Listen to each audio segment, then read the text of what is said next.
Hi friends, எல்லாருக்கும் வணக்கம். எல்லோரும் எப்படி இருக்கீங்க? இன்றைக்கி வந்துட்டு கார்டன் ஒர்க்கு தாங்க நான் போட்டிருக்கேன். பாருங்கள், ஒரே கூட்டுற வேலை தான். மரத்துலேருந்து இவ்வளோ இது விழுந்துருக்குது. மரமெல்லாம் கிளையெல்லாம் ஒடிஞ்சு கூட எங்களுக்கு நேற்றுக்கு ஃபுல்லாக வேலை தாங்க ஆச்சு. இந்த 4 நாளாக ஒரே காற்றுங்க, சரியான காற்று. இங்கே வந்து அதை ஆந்தின்னு சொல்லுவாங்க.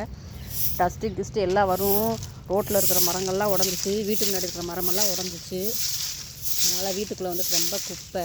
காலையிலே எங்கள் வீட்டுக்காரர் பாதி கூட்டி இது பண்ணிட்டு போயிட்டார். மிச்சத்துக்கு நாம் அந்த வேலையை பண்ணிக்கிட்டு இருக்கிறேன்.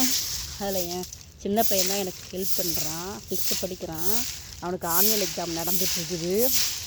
ஆனாலும் அம்மாவுக்கு கொஞ்சம் ஹெல்ப் பண்ணிவிட்டு அப்புறமா படிச்சுக்கிறலாம் அப்படின்றதில் பண்ணிக்கிட்டு இருக்கிறான்.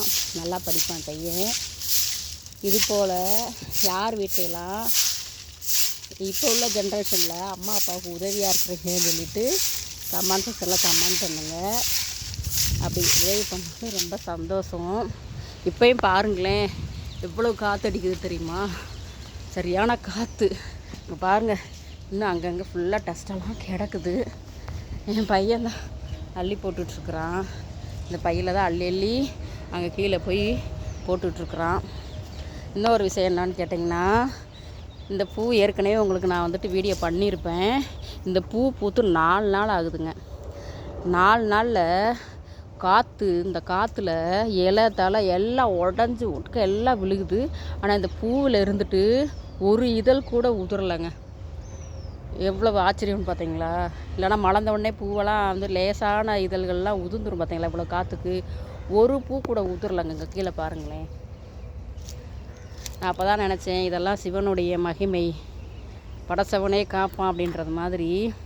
நீ எனக்காக பூத்த, அதனால் நான் உனக்கு உதிர விட மாட்டேன் அப்படின்றது மாதிரி எனக்கு நிற்கிறது மாதிரி எனக்கு ஒரு பிரமிப்பாக இருக்குது. ஏன்னா இதிலேருந்து நிறையா பறித்து நாங்கள் சாமிக்கு போடுவோம். அப்படி தான் நான் எடுத்துக்கிட்டேன். சிவன் வந்து நிற்க வச்சுருக்கிறாரு, அவருக்கு சேர வேண்டிய பூ அப்படின்றதுனால பூமியில் உதிர விடாமல் காற்று வச்சுருக்கிறாரு அப்படின்னு தாங்க நான் நினச்சிக்கிட்டேன்.